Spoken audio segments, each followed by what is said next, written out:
In the summertime, my beachfront town is a lot of fun. On weekends, we go to the beach, or someone's pool during the day, and to one of the beach bars at night.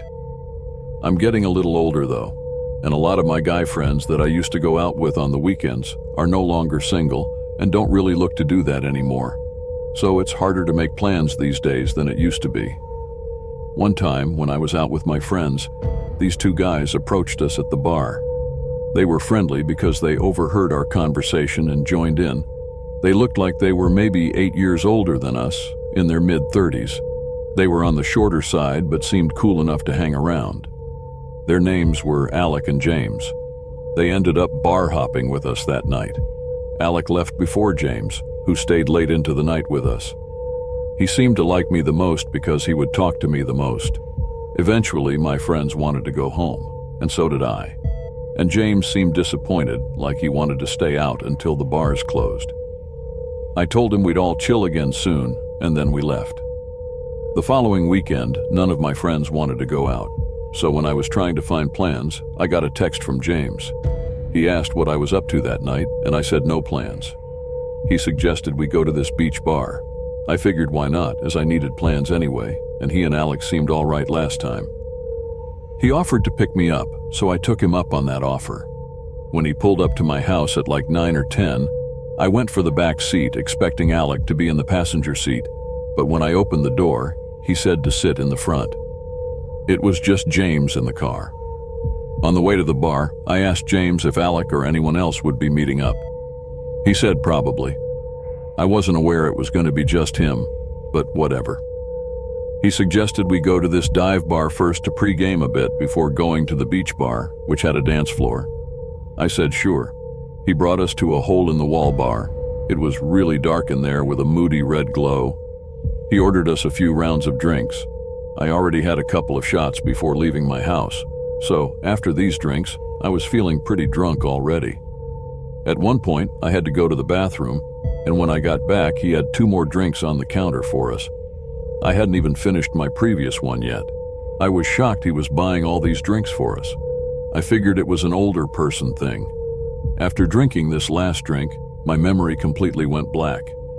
The next thing I remember was waking up in a pitch-black room. I was on the floor. I felt around for my phone in my pockets but couldn't find it. I stood up and held my arms out in front of me until I felt the wall. I started feeling around the wall for a light switch. I found it finally and flicked it on. I found myself inside of a small concrete floor room with a hot water heater and various household cleaning objects like a mop and bucket. There was a closed door in the room. I was beyond confused and absolutely terrified. Where was I? I slowly opened the door, which led to another pitch-black room.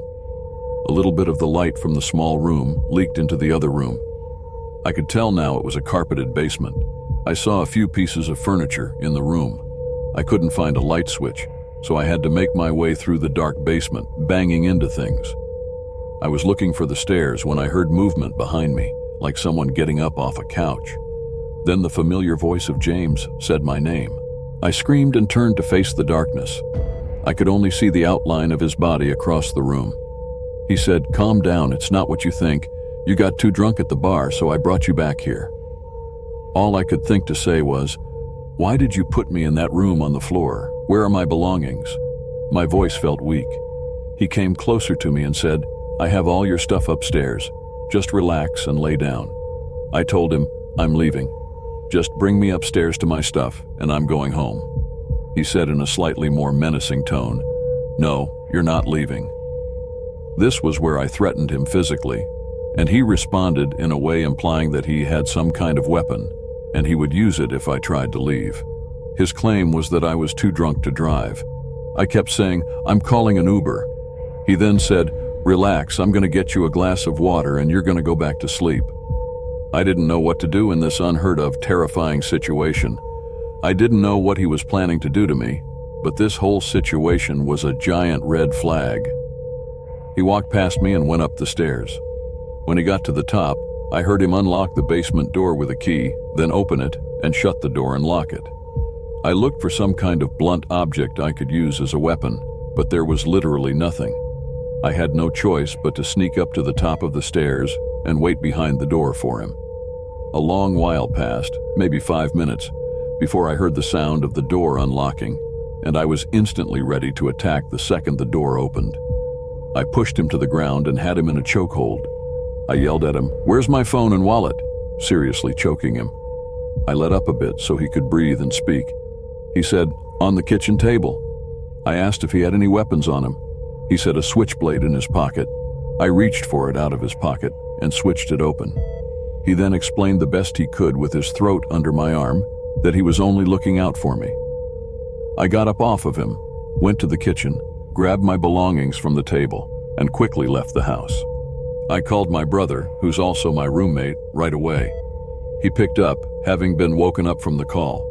I explained everything and asked him to pick me up. He came right away. The next day, I went to urgent care to get tested, and Rohypnol was found in my urine. It was confirmed that he roofied me. I then spoke to a lawyer and have since filed a civil suit against James, which is still in progress, and we're building a case. However, there is no clear-cut proof that James was actually the one to roofie me, or that he had any illegal intentions afterward. However, I do believe that I have a good case considering that he left me on the floor and hid my belongings upstairs. I still, to this day, don't know what his end goal was. I don't even like to think about whether he did anything weird to me while I was out.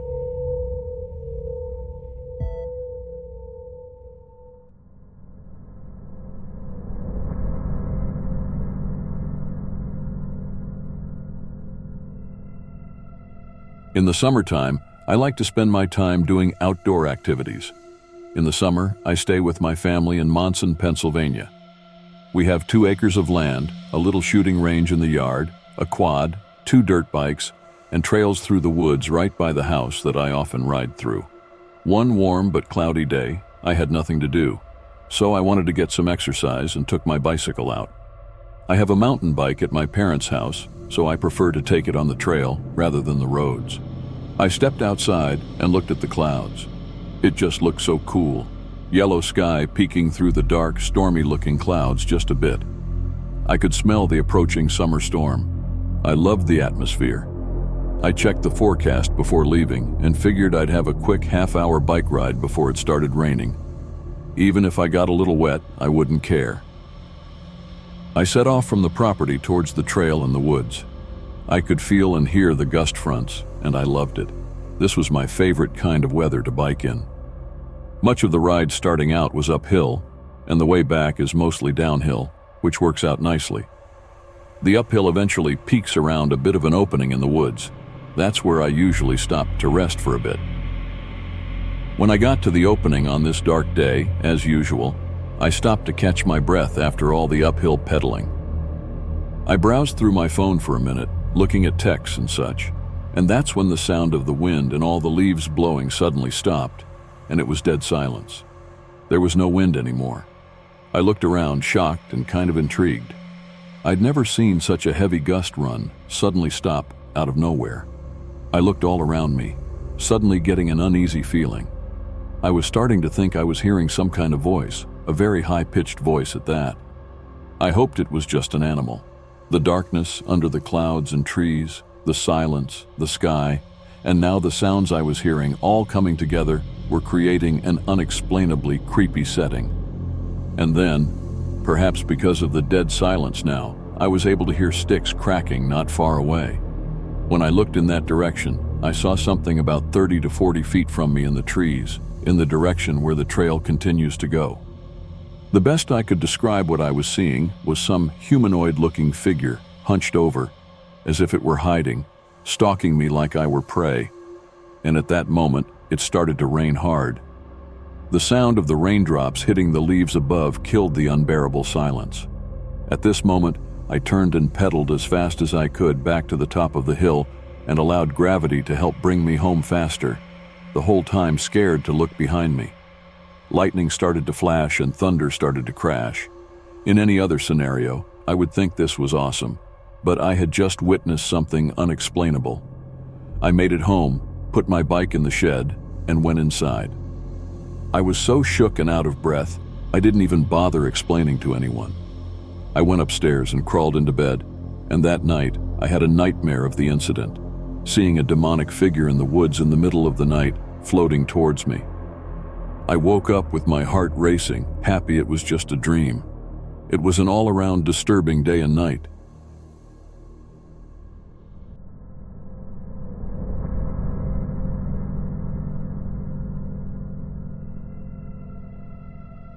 Every summer, my parents go away for a few weeks to our vacation home in Savannah, Georgia. That leaves me home alone with our 2 cats. We live on a canal. My dad has a Boston whaler and 2 jet skis in the yard. Across the canal from us is a marsh, and further down the canal is a park. Not a lot of boat traffic passes our yard as a result, and it's very private and secluded. Our house is decently big, but I feel like my dad probably spent more money on the boat than he did on our house, to be honest. It draws a lot of attention. I loved when my parents would be gone for their trip, especially since I'm off during the summer and have free rein to do whatever I want and have over whoever I want. Just no parties. I had the girl I was seeing for a little bit over to hang out in the backyard one night. We sat in the hot tub, and when the hot tub cycled off and it went quiet, I heard something from the canal. Sometimes you'd hear fish or birds splashing in the water, but this sounded more rhythmic. I stood up and saw on the canal someone kayaking by. I couldn't see anything more than that, though. No features. I couldn't even see what they were wearing. It was a little unusual this hour at night and this far up the canal, but it is a public canal nonetheless, and it was not a cause for alarm. I did tell the girl I was with how unusual it was, though. Little did I know that that was not the last time I'd be seeing that person. Later that night, when we were in bed upstairs, I had the windows closed because the AC was on. The windows in my room faced the canal in the backyard. I had turned off the lamp next to my bed and was watching The Sopranos with the girl who was sleeping over.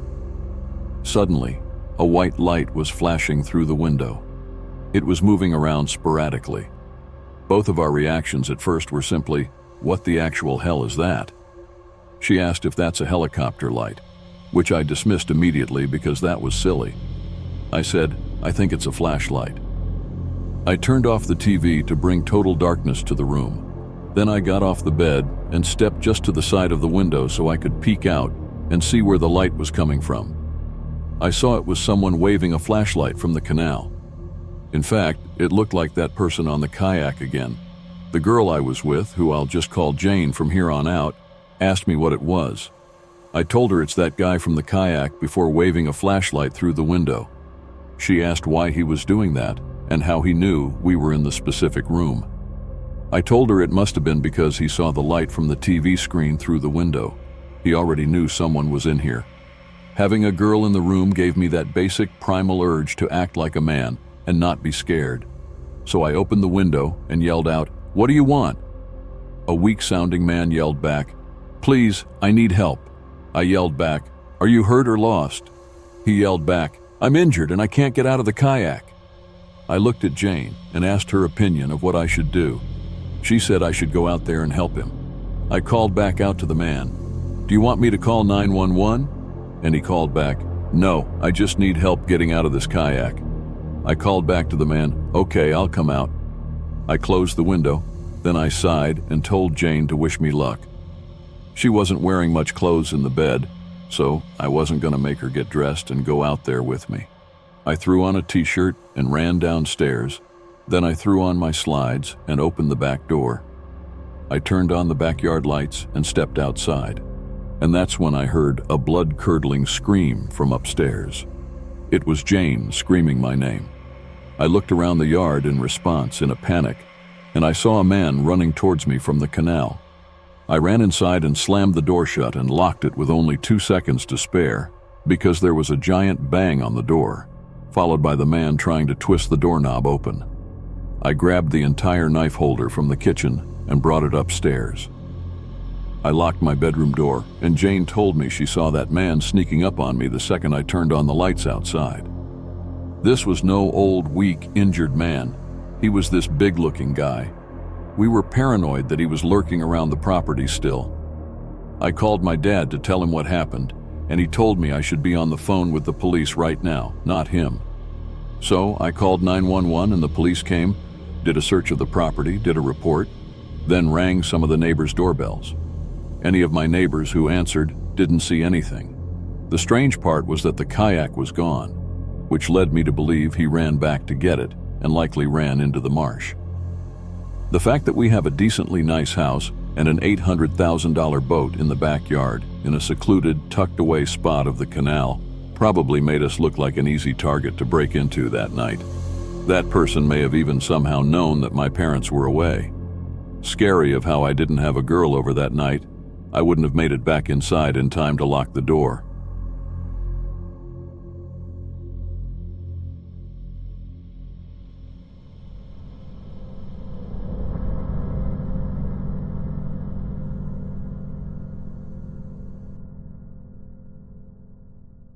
I used to work at a small sleepaway camp as a counselor. It was my first job when I was 17. It was the most fun I could have at any job at that age. Plus, it got me away from my parents' house for a month. I didn't exactly come from an enviable background. At this camp, there were 5 buildings: the boys' dorms, the girls' dorms, the counselors' dorms, the main hall, which we called the shack, and a small bathroom building. In the shack were the cafeteria, main office, and nurses' quarters, where any kids who suffered injuries would be brought. Kids' curfews were at 9 o'clock, meaning they weren't allowed out of the dorm buildings past that time. I made good friends with this guy named Johnny. He was 3 years older than me, but we got along well. It was a Friday night, I remember, because it was the start of the weekend. For fun, Johnny and I went to hang out with 2 girl counselors, whose names I'll leave out for privacy since I haven't seen them in many years. The 4 of us went out to the woods to smoke. One of the girls was mid-sentence when we heard the crunch of leaves nearby, a footstep. All of our heads turned the same way, and at the same time we all heard it. Then, a few seconds later, there was a blinding flash. We didn't understand it at first. It unnerved all of us, cutting the smoke session short, and we exited the woods at an extremely quick pace. Being back on the campgrounds felt a lot safer immediately, but we became paranoid that we were being watched by one of the camp supervisors and that the flash was a picture being taken. We would surely get fired if we were caught smoking weed. So, in a paranoid panic, we all rushed to our respective dorm buildings. The thing about me when I smoke weed is I get extremely paranoid and overthink everything. So, as I sat in my bed, it ate away at me, wondering if it was indeed a camera flash and who took that picture. I couldn't take it anymore. I had to go to the shack and see if any of the supervisors were still working and come clean. Every counselor had a key to the building, so I unlocked the door that led to the cafeteria section, and the door slammed behind me as I entered the dark, empty building. The only light was coming from the hallway, which I would take to get to the main office, hoping there would be someone still working. You may think I was crazy to be doing this, but I'm not exaggerating when I say I get paranoid, and I really couldn't afford to lose this job over something that wasn't even my idea. However, I would feel out whichever supervisor was on duty and see if they had actually seen what we were doing. As I walked down the hall towards the office, I quickly realized that the office light was off. No one was in the building. Just then, I heard the familiar sound of the cafeteria exit door that I had just gone through slamming again. Was I seen entering the building? Was I being followed? I hid behind the intersecting hallway wall, peeking my head around, waiting to see who would be walking into the hallway. No one ever did, though, but it took me longer than it should have to notice something peering around the doorway to the cafeteria. It was a person's head. They were doing exactly what I was doing, peering in my direction. When I realized this, I didn't care about being quiet anymore. I ran as fast as I could to the nearest exit, feet stomping on the wood flooring. I ran to the counselor dorm, where only 3 counselors were still chilling in the common area, one of them being Johnny. I told him, and only him, about what I just witnessed. I didn't know what to think other than I was being followed. I think Johnny could tell I was being a little extra paranoid because I was high, so he told me to just go to my room and lock the door. He made sure to lock the main entrance to the building because I think I scared him too. That night I lay awake for a while, thinking nervously about the many unanswered questions from one night. The beds in every counselor's room were right next to a window without blinds, so moonlight would pour in on clear nights, but not on this cloudy night. It was just pure darkness until however many hours after laying down, a flash filled my room. Lightning? No, there was no thunder, not even rain. I looked at the window and saw someone's silhouette out there. When they noticed me noticing them, I saw their hand making a waving motion at me. That was the last straw. I left my room screaming for Johnny. He had already gone to bed at this point, so I banged on his door until he opened up. I told him the man who was following me was at my window. He went to check with me, but of course the figure was gone. Johnny asked me if I was still high. I told him not at all. It had been hours. I asked if we should call the cops or something. He said no. He told me to sleep on the floor in his room with my blankets if it made me feel better. Low-key, I think he wanted me to because he was scared just like I was. I didn't understand why, on the surface, he was pretending not to take this seriously, given that he saw the first flash in the woods with me. I did sleep in his room, though. I didn't want to sleep alone. I was too terrified. The next day, I went to the main office to talk with one of the supervisors. She didn't really know what to do. She didn't call the police, but she gave me permission to call them if something else happened for the safety of the children. But nothing happened again, not until the last day on the job for counselors. This was when the kids had already gone home, and it was the day we were supposed to pack up and leave. I woke up to find 4 pictures taped on my window. One zoomed in on me in the woods that night with Johnny and the 2 girls. A second picture of me sleeping in my bed. A third picture of me entering the shack building that night, confirming I was being watched and followed. And a fourth picture zoomed in on my license plate number. I took the photos and showed them to the same supervisor. She kept them for evidence after writing down my whole story, including the smoking weed part. This was many years ago now, and nothing ever happened again, but I was scared to death that the picture of my license plate was some kind of threat, that whoever it was would track me. I still don't know who took those pictures.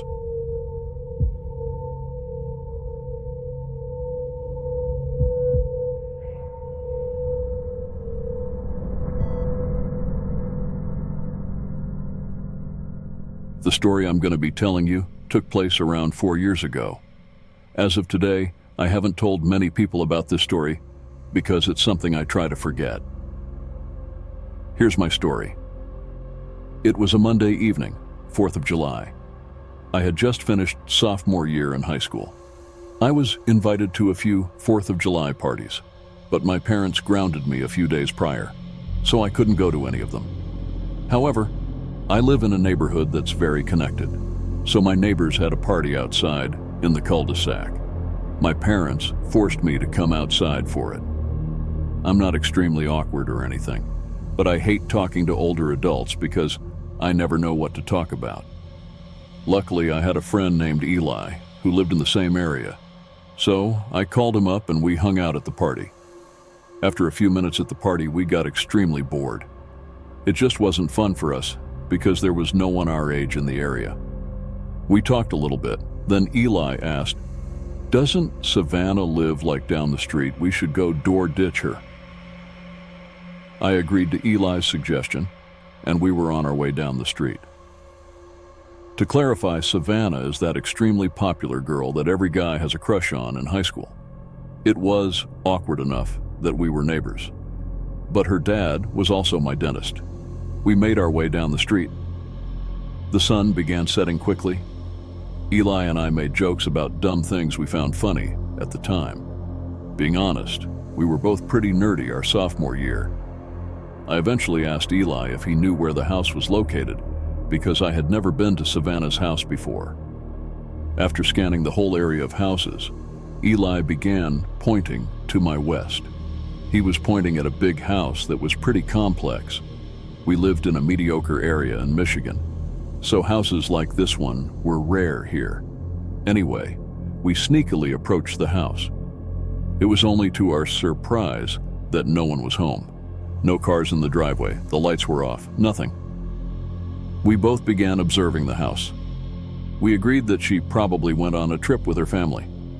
I suggested that we come back next week and do the door ditch. Eli didn't listen though. He kept staring at the house. He approached the front door. "Eli, let's go," I yelled.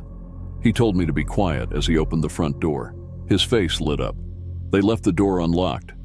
Eli suggested that we explore the house and that it would be quick. Being the curious teens we were, we entered the house. It was dark and extremely cold. We both split up, exploring the enormous house. I went into every room of the house and began to feel extremely guilty because this was considered breaking into someone's house. Also, we were invading the family's privacy. After a few minutes of contemplation, Eli began screaming. I walked over to the screams and found Eli. He was leaving what I believe was Savannah's room. "Why are you screaming?" I asked. He began walking me to the nearest bathroom. He locked the door and started whispering. There was someone watching me in the closet. I tried reassuring him the person was probably a family member who thought we were breaking into the place. He immediately responded, "Why would he be hiding in a girl's room then?" From what I saw, the room's walls were entirely white, the bed covers were white, and it just overall gave off a girl's room vibe. I became suspicious myself. That was when we began to hear footsteps approach the bathroom door. We tried listening, but the walking seemed to stop. I told Eli to be quiet.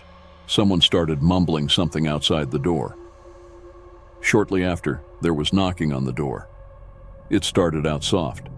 As it continued, it got louder and louder. It sounded as if someone was trying to break down the door. It started becoming a scene out of a horror movie when the person started screaming. It was a man's scream. Eli turned around and frantically tried to open the window behind us. It was bolted down. I thought we were dead. There was a wrench right next to the toilet, and I used it to destroy the window. We jumped out of it and fell onto the bushes below. I still managed to break my ankle, but we ran out of there fast. Eli and I were so confused as to who that person was and what their intentions were. A few days passed and the family came back. I couldn't take the guilt anymore. I turned myself into the cops and admitted to breaking in. The cops asked me a few questions. Later, they sat me down with my dentist, the homeowner. I began the conversation with, "Yes, I'm guilty, but the guy hiding in your daughter's closet nearly tried killing me." My dentist showed mercy and didn't press charges. However, he just started to become anxious as he told me, "We never invited anyone to stay at our house."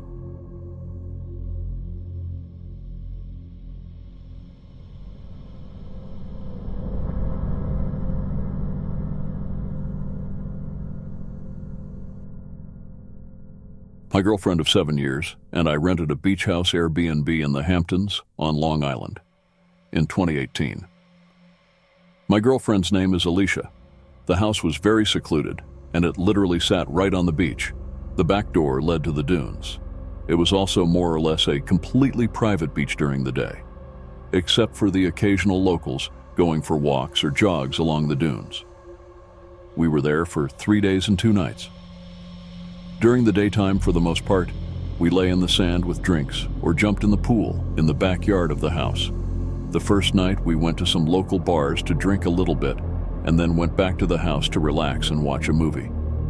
The second day there, like I said, we basically did the same thing as the first day.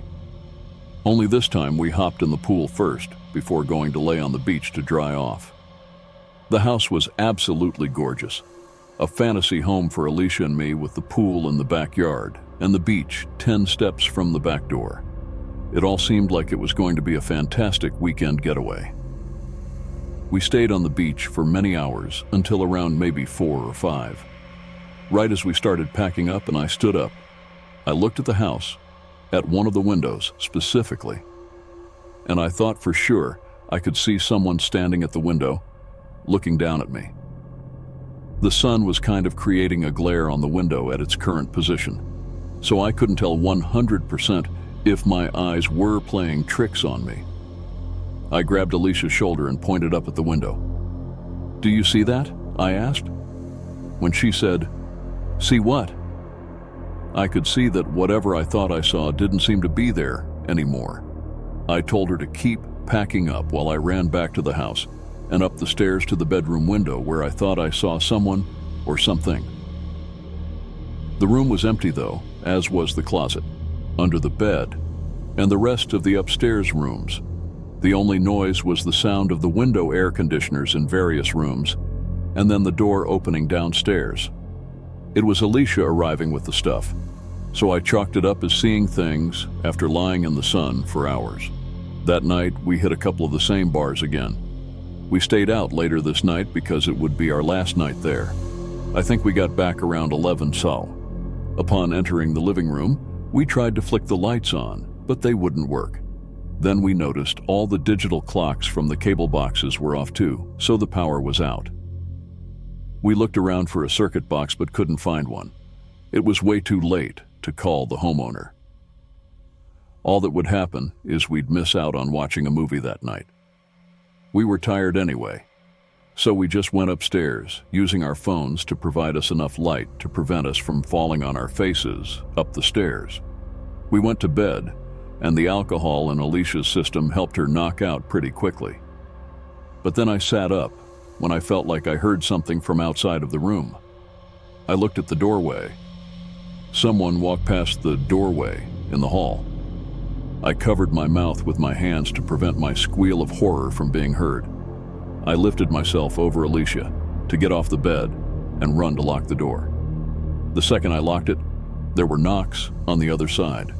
Someone said, "It's the landlord. I came to fix the power." I didn't believe it for a second. The knocks turned to more aggressive bangs. The door started to shake as the man on the other side started twisting and shaking the doorknob. My girlfriend woke up and started to scream. She realized what was going on. I screamed, "Call the cops," to her, and I think this caused the man on the other side to stop. The next thing that happened after waiting in silence and fear was the sound of the police officers downstairs. They had entered the house through the front door that was apparently left open.